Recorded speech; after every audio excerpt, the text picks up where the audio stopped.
Namam Vishnu Padaya Krishna Bhastaya Bhutale Shrimati Bhakti Vedanta Somaniti Amani Namaste Saraswati Avagravani Picharni Nirvisesa Sunivadi Paschita Sadarni. So I'm very happy to be here in New Dwarka. My wife Swaha was going to come, but her mother is like in her last days, so she had to stay in Florida. But you know, I have some history here. I've been here several times. I was here when they were putting the museum in, when Bhardaraj had his studio here and they put the museum in. Srila Prabhupada really loved that museum. And I went through the museum actually with George Harrison, and we sat upstairs and ate samosas sitting on the floor upstairs. So that was one of the memories that's in my mind of being here. But this is a very important temple. Srila Prabhupada, as Radha Jivan was saying, is so proud and was so proud of this temple. This was his Western headquarters, and I still believe, as Svabhas believes, that it is the Western headquarters. Certainly one of the most important centers in the world outside of India. And Srila Prabhupada's mission was to come to the West, so this was doubly important because it was in the West. So I'm very happy to be here and to see all of you people, and thank you very much for coming. And I'm also very happy to see my good friend and Shiksha Guru, Giriraj Swami, who I love dearly. And he has taught me everything I know about fundraising. When I first became a devotee, I went to Bombay, and Maharaj was sacrificing himself to get the temple built in Juhu. And he engaged me very nicely, and I was a very green devotee and a spoiled kid from suburban Detroit. So, you know, I was in culture shock from being in India, but he was such a nice character and such a wonderful personality. He would take every morning we lived in this room, and he was across the alley, and he would open his shutters and say, Ambarish, and I couldn't get away, so yes, Maharaj, and so we would go out, but you know, it was really a wonderful experience to be there. And I'll tell you a little story. I don't want to embarrass Maharaj too much, but my purpose there was to get in to see with Maharaj some of to make life members out of people who were slamming the door in the face of the devotees. So Maharaj had to kind of stretch the truth a little bit to get into their offices. So he would say, Mr. Ford is visiting India and he wants to come and talk to you about opening a factory. So, I mean, that's the way I remember it anyway. So we would go in there, and then as soon as the life membership things came out, then they would throw us out of the office. But it was a very humbling experience, and I bowed down to his feet. He really gave his life to build that temple, and it was so important. Radha Brajabihari were living in a tent, and to get them into a temple. Srila Prabhupada was so happy to have that temple built. He was very, very proud of that temple too. So I have a very long history with Maharaj, which I cherish very dearly. So thank you. So I'll tell you a little bit about my history involvement with this project. In 1976, Srila Prabhupada came to Detroit. We had just opened the Fisher Mansion there. Maybe some of you have been there. It's a beautiful temple. And we had purchased that, myself and another devotee, Lekar Shivanti. So we purchased that temple, and we put quite a bit of money into refurbishing it, making it really first class. A couple $1 million we put into it. And, my parents were like kind of freaking out that I was putting so much money in. First of all, becoming a Hare Krishna, that took several years. They actually threw me out of the house when they found out for the first time. But then my grandmother got me taken back in, so that was nice. And so we had just finished the temple, and Prabhupada was visiting for the first time and last time in 1976. And we were up in his room, and he was talking about Mayapur, how we wanted to build a really fantastic temple there. so that the whole world would come to Mayapur and that they would be introduced to the chanting of Hare Krishna and Chaitanya Mahaprabhu. And he was explaining about the Vedic planetarium and, you know, the chandelier and everything, and he described the whole project. Then he turned to me, and I was sitting kind of near him, and there was many sannyasis in the room. And he said, so Ambarish Maharaj, what do you think about this? And I said, you know, because, you know, it's Prabhupada, I just said, oh, it sounds like a really nice idea, although I didn't even know where Mayapur was. I didn't know what it was or where it was or anything, you know, but, you know, I said, oh, Srila Prabhupada, it sounds like a really nice idea. He said, oh, so you like it also, so you can finance, you know. And, you know, I just finished putting a couple of million into this house, you know, in Detroit. So we all had a laugh, and somebody took a photograph at that exact minute. And I have that photograph sitting on my desk at home. So we're all sitting around, probably we're having a chuckle. But it was at that moment where he planted the seed to help with this project. And Srila Prabhupada, of course, departed the year afterwards. And the plans for the project kind of went through many variations, and, you know, we had many groups that were involved, and, you know, none of them quite fit. And, you know, the communist government was also in West Bengal, so it was very difficult to get anything going. Then in 2006, you know, we had come up with many schemes to try to get the government to work with us and be friends with the government and create jobs for everybody.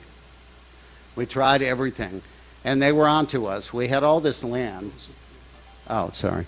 We had all this land that was, you know, being held in trusts, but you know, the government actually knew that it was all owned by ISKCON. So in 2006, they came down really hard on us, and they said, you're not going to build a temple, we're going to vest all your land, which means they're going to take the land back and give it to the farmers. We're going to just stop everything. So this was a brick wall we ran into in 2006.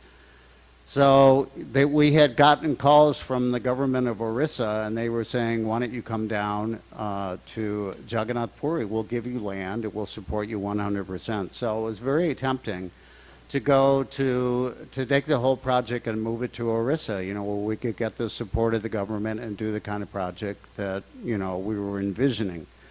But, you know, I was really torn between, should we do this or should we stay in Mayapur and just fight and wait and see what's going to happen? So the night before I came over to India to go to the GBC meeting, I was very frustrated. I was in Florida, there was a thunderstorm, and I went to bed, and before I went to sleep, I just said, Srila Prabhupada, just tell me what you want me to do, because I was so frustrated. And I went to sleep, and just before dawn, I had a dream, and I was sitting at Prabhupada's feet, and I said, Srila Prabhupada, where do you want us to move this project to Jagannath Puri? You know, because Chaitanya Mahaprabhu had his pastimes in Puri. Or do you want us to stay in Mayapur? And Prabhupada just sat there and didn't really say anything, and then I woke up. And I was thinking afterwards, you had an opportunity to ask Srila Prabhupada anything, and you asked such a stupid question. He's been talking about Mayapur for so many years and reiterated it so many times, time and time again, how important this project was, how much he wanted it to be in Mayapur. So, you know, I took that as a sign that, yes, we have to figure out how to do it somehow or another. So the whole way over to the GBC meeting, I was thinking, how are we going to do this? You know, this is, you know, we've been stopped by the government. We did have 25 acres that was totally in ISKCON's hands, where the gardens are. Some of you have been to Mayapur, the beautiful gardens, right in the middle of the campus.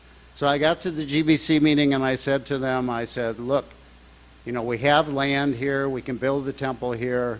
You know, I still want to build the temple. I don't really want to build this design because I think it's unbuildable. Before I came to the GBC meeting, I went to see my friend Radhanath Swami in Chowpatty, and I told him what my dilemma was, that I wanted to build a temple, but I wanted to build a buildable temple. Not only buildable, but affordable for ISKCON.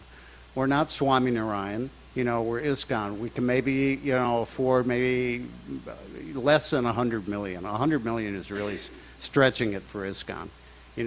Krishna is a friend of the poor, and believe me, I've learned that over the years. It's very true. But so I presented that I want to build this temple. I want to make it so it's buildable and affordable, and they backed me all the way. And so we started then. We came up with this plan based on everything that Srila Prabhupada had said that he wanted in this temple. We went back to the drawing board. We pulled out every single quote, every experience that any devotee had had, like Yadabar had been sent out to take pictures of the Washington Capitol during the bicentennial, because Prabhupada really liked that building, so he wanted a dome. And in hindsight, thinking about it, when we see this building, when you go out there and you stand under the dome and you understand how brilliant this idea was, because we have a kirtan hall now that's over 1.5 acres in size. It can hold 10,000 devotees, and there's no pillars in it. So everybody can see the deities, everybody can be together and chant and dance. It's really the most brilliant idea, the idea of having a dome.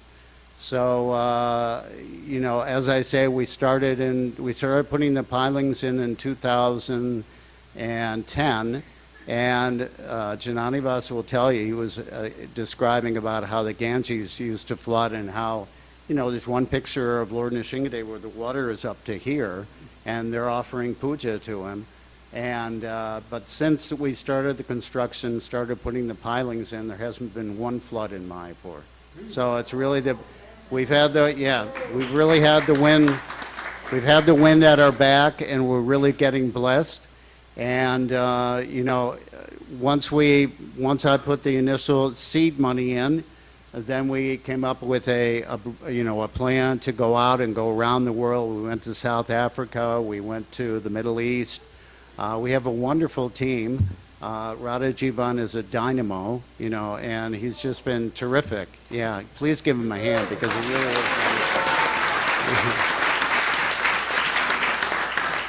His heart and soul is so much into this project. I get embarrassed because I can't keep up with him. And his able assistant, Braj Vilas, also is a wonderful devotee.